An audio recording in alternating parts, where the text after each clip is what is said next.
umuvugizi w'ingabo z'u Rwanda Brigadier General Rwanda yatangaje ko igihe cyose u Rwanda ruzabona hari ibishobora guhungabanya umutekano warwo ruzashyira ingamba zikomeye z'ubwirinzi nk'uko byakozwe n'igihugu cya Congo igihe cyarasaga ku butaka bw'u Rwanda. Anenga amahanga yamaganye ingamba zashyizweho nk'aho yashakaga ko ibyo bitero bikomeza. Ibitero by'ingabo za FARDC ifatanyije n'umutwe w'iterabwoba FDLR wazarendo n'izindi ngabo bifatanyije kurwana mu burasirazuba bw'igihugu cya Congo byagabiwe ku itariki ya 27 ukwezi kwa mbere umwaka wa 2025 ubwo intambara izihanganishije na M23 yari igeze ahakomeye byanavuyemo ko Goma ifatwa n'uyu mutwe. Aya masasu yahitanye abantu 16 akomeretsa abarenga 120 mu Rwanda. Umuvugizi w'ingabo z'u Rwanda Brigadier General Rwanda ubwo yari mu biganiro byo kwizihiza umunsi mpuzamahanga wa demokarasi ku itariki ya 15 ukwezi kwa nzeri umwaka wa 2025 yavuze ko imwe mu nshingano z'ingabo z'u Rwanda ari ukurinda inkiko z'igihugu n'ubusugire bwacyo.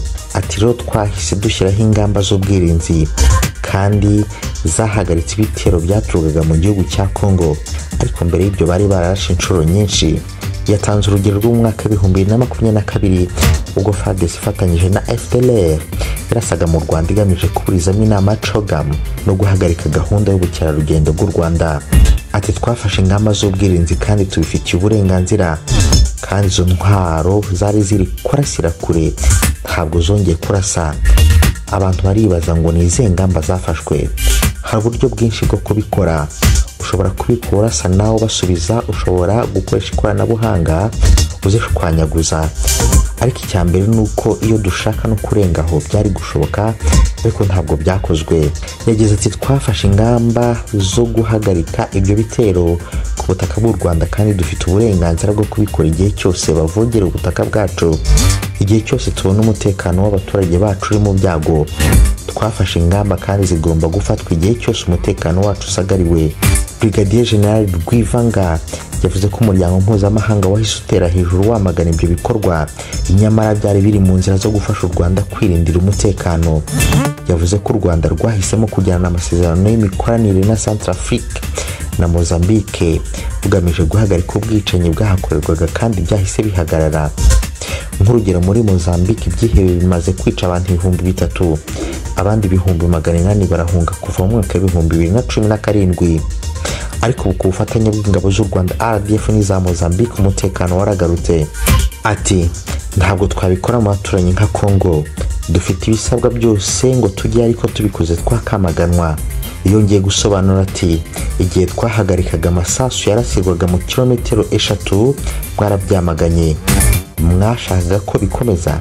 Muri make igihe cyose umutekano wacu usumbirijwe tuzafata ibyemezo kandi twarabikoze. Inama y'abaminisitiri yarateranye ku itariki ya 15 ukwezi kwa nzeri umwaka wa 2025 yowe na Perezida Kagame yamenyeshejwe ko harimo gukorwa ivugururwa ry'ibiciro by'amashanyarazi bitigeze bihinduka kuva mu mwaka wa 2020 nk'imwe mu ngamba zo kwihaza mu bijyanye n'ingufu mu buryo burambye. Mu byaganiriwe muri iyi nama y'abaminisitiri harimo kuba abagerwaho n'amashanyarazi mu Rwanda ubu bahagaze kuri 45 mu gihe bari 2% mu mwaka wa 2000. Itangazo ry'ibyemezo by'inama y'abaminisitiri rivuga iki? Ku wa mbere tariki ya 15 nzeri umwaka wa 2025 inama y'abaminisitiri yateraniye muri village Urugwiro yowe na Perezida wa Repubulika y'u Rwanda Paul Kagame. Inama y'abaminisitiri yagejejwe ibyavuye mu bizamini bya leta bisoza umwaka w'amashuri 2024-2025 n'itangira ry'umwaka w'amashuri 2025-2026. Hagaragaye umusaruro mwiza mu byiciro byose by'amashuri abanza n'ayisumbuye bitewe ahanini na gahunda nzamura ubushobozi n'uruhare rukomeye rw'abanyeshuri n'ibigo by'amashuri. Umwaka w'amashuri 2025-2026 watangiye neza ku itariki ya 8 nzeri umwaka wa 2025. Ababyeyi barakangurirwa gukomeza ubufatanye n'ibigo by'amashuri kugira ngo umusaruro uva mu myigire urusheho kwiyongera. Inama y'abaminisitiri yagejejweho imyiteguro y'igihembwe cy'ihinga 2026 isanga igeze ku ntambwe ishimishije.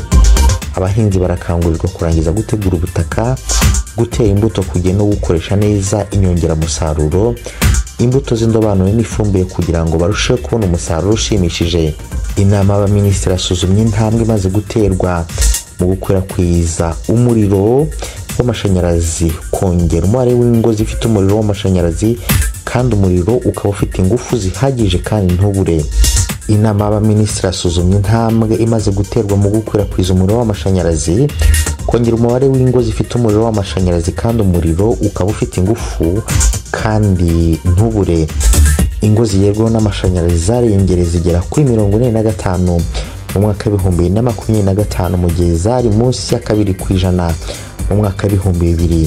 Kugira ngo intego yo kugeza amashanyarazi kuri buri rugo n'ahantu hose hari ibikorwa remezo by'iterambere bizagerweho kandi ibikorwa byabo bikomeze kwitabwaho mu buryo burambye. Inama y'abaminisitiri yamenyeshejwe ko hari gukorwa ivugururwa ry'ibiciro by'amashanyarazi bitigeze bihinduka kuva mu mwaka w'2020 nk'imwe mu ngamba zo kwihaza mu bijyanye n'ingufu mu buryo burambye. Inama y'abaminisitiri yamenyeshejwe imyiteguro y'irushanwa ryo gusiganwa ku magare ku rwego rw'isi. Ni ku nshuro ya mbere irushanwa rizabera ku mugabane wa Afurika, rikazabera i Kigali kuva ku itariki ya 21 kugeza ku itariki ya 28 Nzeri mu mwaka w'2025. Imyiteguro yose irimo kugenda neza. Abaturage barasabwa kwitabira iki gikorwa cy'imboneka rimwe baryoherwa n'icyumweru cy'isiganwa ry'amagare. Inama y'abaminisitiri yamenyeshejwe gahunda yo kongera ingano n'ubuso buteyeho amashyamba hamwe n'ibindi bikorwa byo kubungabunga urusobe rw'ibinyabuzima mu gihugu cyose harimo n'imijyi.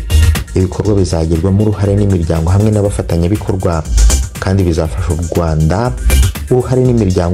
n'abafatanyabikorwa kandi bizafasha u Rwanda guhangana n'imihindagurikire y'ibihe, kurengera ibidukikije, guhindura imibereho n'uburyo bwo kubaho no kurema amahirwe y'iterambere rirambye. Inama y'abaminisitiri yamenyesha amasezerano n'ubufatanye hagati y'umuryango wo kurengera ibidukikije witwa African Parks Networks na guverinoma y'u Rwanda.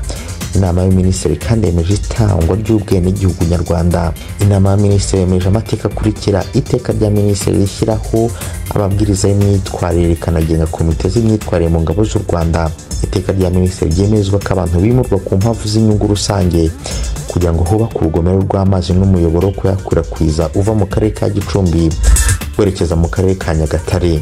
Inama y'abaminisitiri kandi yemeje abahagarariye ibihugu mu Rwanda bakurikira: Bwana Victorino K. Obiang Maye, ambasaderi wa Repubulika ya Equatorial Guinea mu Rwanda afite icyicaro i Brazil, ambasaderi wa Repubulika ya Guinea Equatorial mu Rwanda ufite icyicaro i Brazzaville, Bwana Hussein Saif Aziz Al Harti uhagarariye inyungu Honorary Consul z'ubwami bwa Oman mu Rwanda.